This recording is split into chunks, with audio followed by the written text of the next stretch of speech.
Good morning. আজ হচ্ছে মঙ্গলবার, সকাল সকাল বসে গেছি দেখো চিড়ে নিয়ে, চিড়ের পোলাও বা পোহা যেটাই তোমরা বলো। পোহা হচ্ছে একটু বেশ বাদাম টাদাম দিয়ে লেবু টেবু ছড়িয়ে, এখানে লেবু টেবু ছড়ানো নেই, একদম বাঙালি স্টাইলে পোলাও স্টাইলে বানিয়েছি, ঘি ঢি দিয়ে বানিয়েছি, সর্ষে তেল দিয়ে। এর মধ্যে আলু পেঁয়াজ রসুন দিয়েছি, গাজর দিয়েছি, এরকম করে বানিয়েছি। কালকে মুডটা একদম ঠিক ছিল না, আজকে মুডটা মোটামুটি ভালো আছে। আজকে মঙ্গলবারও না, মঙ্গলবার সকলের মঙ্গল হোক।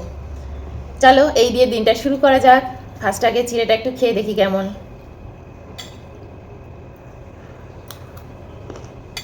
হুম, দারুণ আছে, ভরভরকে ঘি। আমি একটা ঘি দিয়ে দিয়েছি উপর দিয়ে। শরীর মন এই হচ্ছে ব্যাপার। তোমার আজকেই তুমি জানো না যে আজকে তোমার মন খারাপ বা আজকে তোমার জীবনে খুব সমস্যা এসছে, কালকেই তোমার দিন কিভাবে পাল্টে যেতে পারে। কখনো আমাদের জীবনে সমস্যা আসলে কোনো খুব খুব ধরো তুমি ডাউন আছো, কখনো ভেঙে পড়তে নেই বা কোনো এমন ভুলভাল ডিসিশনও জীবনে নিতে নেই। আমি তো ভুলভাল ডিসিশনটা এটা বড় আকারে বলছি, কিন্তু সত্যি সত্যি আজকের দিন দেখে না ভবিষ্যতের কখনো বিচার করবে না, কখনো না। প্রকৃতি প্রত্যেককে না পরীক্ষা নেয়, আবার সঠিক সময় পরীক্ষা থেকে বের করে আনে। প্রকৃতি সবাইকে দেখে যে তুমি কত ঝেলতে পারছো, তুমি কত সহ্য করতে পারছো। যত সহ্য শক্তি বাড়বে ততই জানবে তুমি এই পৃথিবীতে সার্ভাইভ করতে পারবে, ভালোভাবে টিকে থাকতে পারবে। এজন্য বলে না যে সয় সেই রয়। মন তো খারাপ থাকবেই না। এর জন্য তো আমার কোনো মন খারাপ হলে বা কোনো কিছু সমস্যা লাগলে আমি প্রথমে সেই সমস্যাটার সমাধান করার জন্য মানে উদ্যোগ নিই। ইউটিউব করি বা কোনো কাজ করি, সেটাকে সাইডে সরিয়ে রাখি, কারণ এই কাজগুলো কিন্তু খুব ভালোবেসে করার কাজ, তাই না? তো এগুলোকে যদি আমি হুট করে করতে শুরু করে দিই হবে না। তোর জন্য আমি এই কাজগুলোকে দূরে রাখি, যে না, এখন সব কিছু ফার্স্ট প্রায়োরিটি হচ্ছে আমি।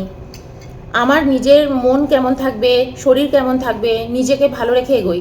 হ্যাঁ, আমি যদি আজকে অফিসে চাকরি করতাম তাহলে হয়তো এগুলো করতে পারতাম না, কিন্তু যেহেতু আমার কাছে এই সুযোগটা আছে, আমিও তো ঘরের কাজগুলোই তোমাদের সাথে শেয়ার করি বা কোনো একটা কিছু এখানে বসে তোমাদের সাথে কথা বলি।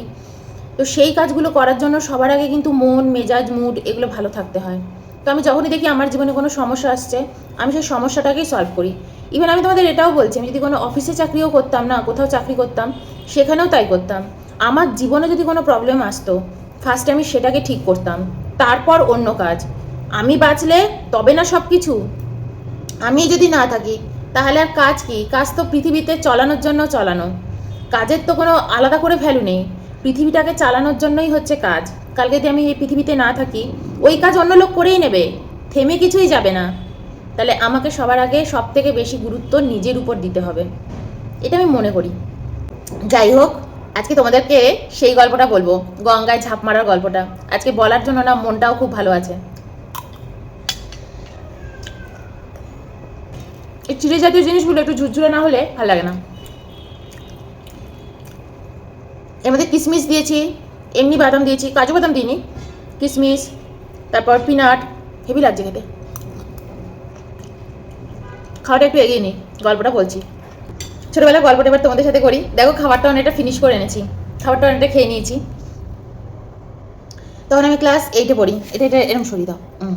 তখন আমি ক্লাস 8-এ পড়ি, ঠিক আছে? মা তো অলরেডি ছোটোবেলায় বারণ করেই দিয়েছিল গঙ্গায় যাতে আমি না যাই, মানে গঙ্গায় পাড়ে যাওয়া বারণ ছিল, তার সাথে সাথে বট গাছেও বারণ ছিল। কিন্তু যত আমি বড় হতে শুরু করেছিলাম, আস্তে আস্তে আমি গঙ্গার পাড়ে যাওয়া স্টার্ট করেছিলাম। কারণ ওখানে গিয়ে আমার বন্ধুরা সবাই মিলে আমরা ওখানে বসতাম, গল্প করতাম, সময় কাটাতাম, ইভেন খেলতামও, খেলাও করতাম, ছোঁয়াছুঁয়ি, লুকোচুরি, এইসব খেলা আমাদের খুব চলতো। তো আর ওই যে বলেছিলাম না, একটা বাড়ি আমাদের ওখানে গঙ্গার পাড়ে, যারা বাড়িটা করেছিল কিন্তু কেউ ওই বাড়িতে থাকতে পারেনি, তার ছেলেও মারা গেছিলো, গঙ্গায় ডুবে মারা গিয়েছিল। তারপর বাড়িটা ওনারা 10 বছর আসেননি, 10 বছর বাদে বিক্রি করেছিল। যাকে বিক্রি করেছিল তার ছেলেও কিন্তু গঙ্গায় ডুবেই মারা গেছিল। তো ওই বাড়িটার ভিতরেও আমরা খুব খেলতাম। ওই বাড়িটা অত বড় বাড়ি, মানে রাজপ্রাসাদের মতন বাড়ি, একদম গঙ্গার পাড়ে, কিন্তু পোড়ো বাড়ি হয়ে গিয়েছিল। তো ওই বাড়িটার ভিতরেও আমরা খেলতে যেতাম, তার কেউ কিছু বাধা নিষেধ ছিল না, ওই বাড়িটার চারপাশে কোনো আটকানোও ছিল না। তো ওখানেও আমাদের খুব খেলাধুলো চলতো। তো এর জন্য মোটামুটি আমরা গঙ্গার পাড়ে যেতাম, কিন্তু সেটাও ক্লাস 8-এ ওঠার পর থেকে। ঠিক আছে, 7 অবধি একদম ওটা ছোটো ছিলাম, তো তখন একদম যাওয়ার ইয়ে ছিল না। তো এইটে উঠলাম, তখন বন্ধু বান্ধব হতে শুরু করলো। আর আমি তোমাদেরকে বলেছি যে আমার পাড়াতে মেয়ে বন্ধুর থেকে ছেলে বন্ধুই বেশি ছিল। আমি মেয়েদের সাথে খুব একটা মিশতাম না। মেয়েদের সাথে না খুব অন্য রকমের গল্প, ওই হিংসুটে পানা, ওগুলো আমার ভালো লাগতো না, আর ওদেরও আমাকে ভালো লাগতো না। এমনি উপরে উপরে কথা বলতাম, এমনি কথা বলতাম, কিন্তু সময় কাটানো হচ্ছে ছেলে বন্ধুদের সাথে। পাড়ার যে পাশের বাড়িতে তাদেরও ছেলে ছিল, দুটো ছেলে, দুজনেই আমার বন্ধু ছিল। তো এইরকম একটু ছোট বড় হয়তো ছিলাম, 1-2 বছরের ছোট বড়। তো যাই হোক, তো পাড়ার আরও দুটো বান্ধবী ছিল আমার, তারাও আমরা একই স্কুলে একই ক্লাসে পড়তাম। তো আমাদের কি হতো, মাঝে মাঝে আমরা গঙ্গায় স্নান করতে যেতাম। তো মাঝে মাঝে বলতে মানে বছরে ধরো 2-3 বার। তো গঙ্গায় স্নান করতে যাওয়ার একবার প্ল্যান হয়েছে, আর আমি তো সাঁতার জানি না, আর আমার মা সেই সময় বাড়িতে সকালের দিকটাও থাকতো না। তো ওরা একদিন মানে 2-3 দিন ধরেই যাচ্ছে। তো একদিন আমি ওদের বলেছি, তোরা তো যাচ্ছিস, আমাকে পরদিন যখন যাবি ডেকে নিয়ে যাবি, হ্যাঁ আমিও স্নান করবো তোদের সাথে গঙ্গায়। তো বলছে না দিদিমণি তো বারণ করবে, কারণ তোর মা তো একদম পছন্দ করে না যে তুই গঙ্গায় স্নান করিস, তুই তো সাঁতারও জানিস না। আমি বলছি না না, ওটা ভুল, আমি খুব ভালো সাঁতার জানি। আর আমি মা ওর জন্যই যেতে দিতে চায় না, যে গঙ্গায় যাব, গঙ্গায় তো স্রোত থাকে, তো ওই ভয়ে মা যেতে দিতে চায় না। কিন্তু আমি সাঁতার জানি, এই তো পুকুরে আমি কত ভালো, আমার বাড়ির সামনে পুকুর, আমি সাঁতার জানবো না? বলে টলে ওদের সাথে গেছি। তো গেছি, সে ওরে কি স্নান! আর আমি ছোটবেলা থেকে না কখনো ঠাকুর দেবতা ওরমভাবে বিশ্বাস করতাম না, যেরকম ছোটরাই হয়। ছোটরা কি অত ঠাকুর ভক্ত ওরকম হয় না। তো আমিও কিন্তু ওরকম ঠাকুর ভক্ত বা বিশাল একদম কিছু ঠাকুরকে মানি ওরম ছিলাম না। মা কালীর নামে তো ঢপ মারতাম, মিথ্যে কথা বলতাম, সব কিছুতে বলতাম মা কালীর দিব্যি, মা কালীর দিব্যি, তো ওটা তো ছুটে গিয়েছিল। কিন্তু এই ঘটনাটাও আরেকটা ঘটনা। তো ঠাকুরকে আমি বিশ্বাস করতাম আমার নিজের প্রয়োজনে। তো ওদের সাথে গেছি, গঙ্গায় নেমেছি, স্নান করছি। সেই সময় না ভাটা চলছিল। তো বেশিরভাগ সময় ওই সময়টা ভাটাই থাকতো। কিন্তু আমরা সেই দিন যেদিন গেছি সেদিন ভাটা শেষ হয়ে জোয়ারের দিকে জলটা যাচ্ছে, জোয়ার শুরু হয়ে গেছে। তো আমি সেটা বুঝতে পারিনি, আমি ভেবেছিলাম ভাটাই আছে। অনেকক্ষণ ধরে স্নান টান করেছি, মানে ঘাটে গেছি, স্নান করছি। তো ভাটাতে কি হতো, যেহেতু জলটা সরে যেত, তো আমরা ঘাট থেকে সাইডে চলে যেতাম, মাটির মধ্যেই জলের মধ্যে ঝাপুর ঝুপুর করে সাঁতার কাটা এটা কাটা ওগুলো মানে করতাম। আর একদম সামনের দিকে মানে মেন গঙ্গার দিকে কখনোই আমরা নামতাম না, ওই রিস্ক। এবার বড়রাও বারণ করতো যে সাঁতার জানলেও ওখানে নামা চলবে না। তো ঠিক আছে, আমরা ওখানে নামতাম না, সাইডে সাঁতার কাটতাম, আর ওখানেই আমরা প্রুফ দিচ্ছি যে এই দেখ আমি কত ভালো সাঁতার জানি, আমি কত ভালো সাঁতার জানি। ওদের না মানে আমাকে নিয়ে সন্দেহ হচ্ছে, কিন্তু ওরা না অতটা বুঝতে পারছে না। ওরা বলছে যে ঠিক আছে তুই সাঁতার জানিস, কিন্তু তুই অতটাও ভালো সাঁতার জানিস না, তুই তো বারবার মানে দাঁড়িয়ে পড়ছিস, কারণ ওটা ভাটার জল না। আমি যে দেখ জলটা তো অত নেই, তাই আমি বারবার দাঁড়িয়ে পড়ছি। এই নিয়ে কনভারসেশন চলছে। তা আমার হঠাৎ করে মনে হয়েছে ওই যে বটগাছের যে একটা ডাল, একটা কেন 2-3টে ডাল একদম গঙ্গা অবধি এসে, মানে এটা ধরো যদি গঙ্গা হয়, এইখানটাতে হচ্ছে বটগাছটা, আর তার ডাল শিকড় বাকড় সব কিছু নিয়ে এসে গঙ্গার মধ্যে গিয়ে পড়েছে, মানে একদম গঙ্গার এখানে গিয়ে এসে পড়েছে। মানে আমাদের ঘাট যেখানে শেষ হয়েছে তার পাশ থেকে বটগাছটা নেমে এসে ঘাট ছাড়িয়ে গেছে এত দূর, মানে এত দূর ডালটা গেছে। তো আমি ওদের বলেছি যে দেখ, আমাকে মা তো এই গাছটার মধ্যে আসতে বারণ করেছিল ছোটবেলায়, কিন্তু এখন তো আমি বড় হয়ে গেছি, তোরা যদি বলিস, আমার খুব ইচ্ছে এই বটগাছের ডালের উপর থেকে গঙ্গায় লাফ মারা। কারণ ওখানে ছেলেরা বরাবরই ওটা করে, ওই গাছের উপর উঠে ডালের উপর দিয়ে যায়, মানে ডালের উপর দিয়ে হেঁটে হেঁটে যায়, মোটা ডাল মোটা কাণ্ড, ওর উপর দিয়ে হেঁটে হেঁটে গিয়ে গঙ্গায় লাফ মারে। কিন্তু ওরা দারুণ এক্সপার্ট, কিন্তু আমার ওটা করার খুব ইচ্ছে। আর ছোটবেলা থেকে না আমি নিজের জিমনাস্টিক খুব ভালো পারতাম, এমনি ঘরেই প্র্যাকটিস করতাম। টিভিতে সেই সময় দূরদর্শনেও খুব ভালো ভালো জিমনাস্টিক দেখাতো, মনে আছে? সেই জিমনাস্টিক প্র্যাকটিস করছে, হাত পা ছুটছে, ভল্ট খাচ্ছে, ওগুলো আমি খুব করতাম। যে আমার ভল্ট খেতে তো পারবো না জলের মধ্যে, কিন্তু ঝাঁপ মারার আমার ভীষণ ইচ্ছে, এটা মানে একটা ইচ্ছে। তো বলছে দেখ, আমরা তো কোনোদিনও ঝাঁপ মারিনি ওই বটগাছের উপরে উঠে, কোনো মেয়ে আজ অব্দি ঝাঁপ মারেনি, তুই যদি ঝাঁপ মারিস তুই হচ্ছে ফার্স্ট কোনো মেয়ে যে ওই গাছের ডালের উপর দিয়ে ঝাঁপ মারবি। কিন্তু সেটা কি ঠিক হবে? দিদিমণি কি সেটা ঠিকভাবে নেবে? ঠিক আছে। আর ছোটোবেলা থেকেই আমি একদম ঘরের মধ্যে বারমুডা পরা, গেঞ্জি পরা, এগুলো আমরা সবাই করতাম। তো আমিও গেছি একেবারে, মানে দেখবি আমিও উঠবো আর লাফ মারবো, বলে ঠিক আছে। আর আমি তো ভালো সাঁতার জানি। এবার আমার মাথায় ছিল যে সেই সময় ভাটা চলছে, আমি যদি জলে ঝাঁপও মারি, আমি ঝাঁপ মেরে পায়ের তলায় মাটি পাবো, ঠিক আছে। আমি ওই বটগাছের উপর উঠেছি, ডাল বেয়ে বেয়ে এগিয়ে ওদের মানে দুবার ডালটাকে নাড়িয়ে, মানে পুরো একদম এক্সপার্টদের মতন, যেরকম টিভিতে দেখি ঠিক সেইভাবে এক লাফ মেরেছি গঙ্গার জলে। এবার সেই সময় জোয়ার এসে গিয়েছিল, সেটা আমি বুঝতে পারিনি। জোয়ারের জলে জলটা অনেক উঁচু হয়ে গেছে, আর আমি অনেকক্ষণ ধরে ঘাটের উপরেই ইয়ে করছিলাম, নটঙ্কি করছিলাম, এই উঠছি, এই বটগাছে উঠছি, এই দেখ এবার ডালের উপর উঠছি। সব কিছু তো খুব তাড়াতাড়ি হচ্ছে না, আস্তে আস্তেই হচ্ছে। জলও বেড়ে গেছে, ঘাটও ভরে গেছে, ওসব দেখিনি। আর ওরা কি করেছে, অনেক দূরে সরে গেছে আমার বন্ধুরা। বলছে ঠিক আছে, তুই যখন ঝাঁপ মারবি তুই নিজেই সাঁতার কেটে উঠবি। তাই যে হ্যাঁ অফকোর্স। তো ওরা অনেকটা দূরে সরে গিয়ে জলের মধ্যেই রয়েছে, কিন্তু জলের মধ্যে ওরা দাঁড়িয়ে দাঁড়িয়ে দেখছে যে দেখি তুই কতদূর কী করতে পারিস। তো আমি, ওটা একটা প্রেস্টিজের ব্যাপার, তো আমি কি করেছি, ডালের উপর উঠে এক লাফ মেরেছি জলের মধ্যে। আর তখন জোয়ার চলছে। এবার আমি না জলের মধ্যে ঝাঁপ মেরে বুঝতে পারছি না অতটা জল কি করে বেড়ে গেল। আমি না বারবার না জলের তলায় মানে ঝাপর ঝুপুর করছি, আর পায়ের তলায় আর মাটি আমি তখন পাচ্ছি না। আর আমাদের গঙ্গায় কখন যে জোয়ার আসে, ভাটা আসে, ওটা না খুব মানে স্লোলি আসে, কোনো আওয়াজ হয় না, কোনো কিছুই হয় না, তুমি জামা কাপড় পরতে পারো। তো আমিও আমিও বুঝতে পারিনি যে জোয়ার এসে গেছে। আর আমি না দেখতে পাচ্ছি, যখন আমি হাবুডুবু খাচ্ছি পুরো জলের মধ্যে, আমি দেখতে পাচ্ছি আমার বন্ধুরা দূরেই দাঁড়িয়ে আছে, ওরাও জলের মধ্যে আমাকে দেখছে, আমার দিকে হা করে তাকিয়ে আছে যে দেখি এরপর তো দৌড় কত। তখন আমি শুধু মনে মনে ভাবছি, আমি মরে গেলেও তোদের তো ডাকবো না, তাহলে আমি বেঁচে থেকেও সারা জীবন ধরে তোদের কাছে অপমানিত হব। বলবি মিথ্যেবাদী, সাঁতার জানিস না, মরে যাচ্ছিলিস, এরপর তোকে আমরা পিটিয়ে পিটিয়ে মারবে, আমাকে মানে এমন অবস্থা করবে, ওরা পিটিয়ে দেবে আমাকে। ওরা দূর থেকে দেখছে। এবার আমি তো প্রুফ করে দিয়েছি যে আমি যে গাছের উপর থেকে, অত উঁচু ডালের উপর থেকে আমি যে লাফটা মেরেছি, সেটা তো আমার প্রুফ করা হয়ে গেছে, কিন্তু আমি জলের মধ্যে তো তলিয়ে যাচ্ছি।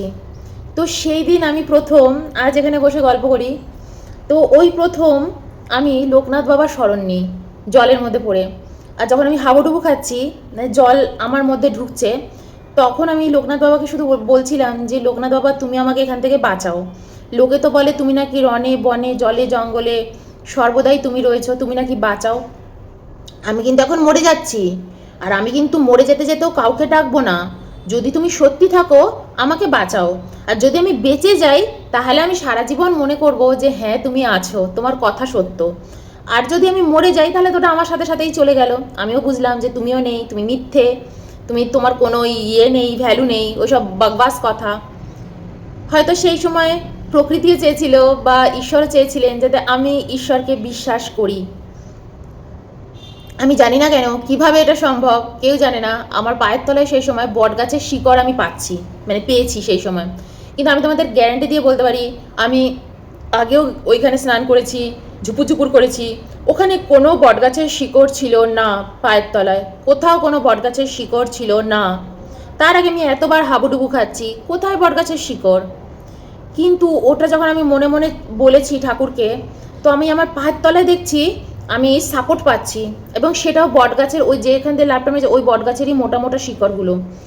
এবার আমার তো তখন গলা সমান পুরো জল, আমি তো এরম করে ওদেরও আবার কি, ওদেরকেও আমাকে প্রুফ দিতে হচ্ছে যে আমি কিন্তু সাঁতার জানি। তারপর আমি ওই মুহূর্তেও কিন্তু আমি আরেকটা জিনিস, আমি ওই মুহূর্তেও কিন্তু আমাকে বাঁচিয়েছে তা না, মাটি পায়ের তলায় তখন আমি বটগাছের শিকড় পেয়েছি, কিন্তু জল তো তখন প্রচুর বেড়ে গেছে। আমি শুধু ঠাকুরকে একটা জিনিসই বলেছি যে ঠাকুর তখন যেন আমাকে দিয়ে প্রমিস করাচ্ছেন যে তুমি আরেকটাও প্রমিস করো, তুমি নেক্সট দিন কখনো আর এরকম কোনো কিছু করবে না, আর তুমি এখান দিয়ে কোনো দিন আর ঝাঁপ মারবে না, এই ডালের উপর দিয়ে বটগাছ দিয়ে তুমি কোনো দিন ওই বটগাছের ডালে উঠে ঝাঁপ মারবে না, আর কোথাও এমন কোনো তুমি স্ট্যান্ড নেবে না। তুমি যেটা করেছো খুব অন্যায় করেছো, আজ তুমি ডুবেও যেতে পারো, আজ তোমার অন্য ক্ষতিও হতে পারে, তুমি নেক্সট দিন এটা আমাকে পরীক্ষা করার জন্য তুমি এটা করবে না যে ঈশ্বরকে আমি পরীক্ষা করছি, এই কাজ তুমি আর নেক্সট দিন করবে না, তবেই আমি তোমাকে এখানে ছাড়বো। তো আমি তখন সত্যি সত্যি মনে মনে মানে প্রতিজ্ঞাও করলাম যে আমি আর কখনো করবো না, কিন্তু এই মুহূর্তে আমাকে প্রেস্টিজ থেকে বাঁচাও। আমি ওদের তো বলবো না যে আমি সাঁতার জানি না বা কিছু, কিন্তু আমি সত্যি আর কখনো আসবো না, আর মানে এসে আমি এরকম কাজ তো আর কোনোদিন করবো না। আমি খুব ভদ্র সভ্যভাবে স্নান করে বাড়ি চলে যাব, ঝাপুর ঝুপুর করলেও জলের মধ্যে একটু সাইডে ভাটা দেখে স্নান করে বাড়ি চলে যাব, আর মাকে বলেই আসবো, কারণ সেই দিন আমি মাকে তো না বলে এসেছি, মা স্কুলে চলে গেছে, সেই ফাঁকে আমি গঙ্গায় চলে গেছি বন্ধুদের সাথে। ভাবো কত বড় আস্পর্ধা আমার। হ্যাঁ, তো এখন এগুলো ভাবলে আমি পুরো ইয়ে হয়ে যাই যে আজ আমি কত ডিসিপ্লিন জীবনযাপন পালন করি, আজ আমার কাছে পুরো পৃথিবীটা খোলা, কিন্তু আমি কোথাও নিজে মানে যাব, নিজে যা খুশি করব, এটা আমি ভাবতেই পারি না। সেখানে সেই সময় ওরকম একটা ইনসিডেন্ট আমার সাথে হয়েছে। তারপর ওই পায়ের তলায় আমি মাটিও পাই, মানে বটগাছের শিকড় পাই। আর আস্তে আস্তে আস্তে আস্তে আমি যত না পিছনে যাচ্ছি তত তো আমি ঘাটের দিকে সরছি, আর তত বটগাছের শিকড়টাও যেন আমার পায়ের তলায় অনেক বড় মাপের আসছে।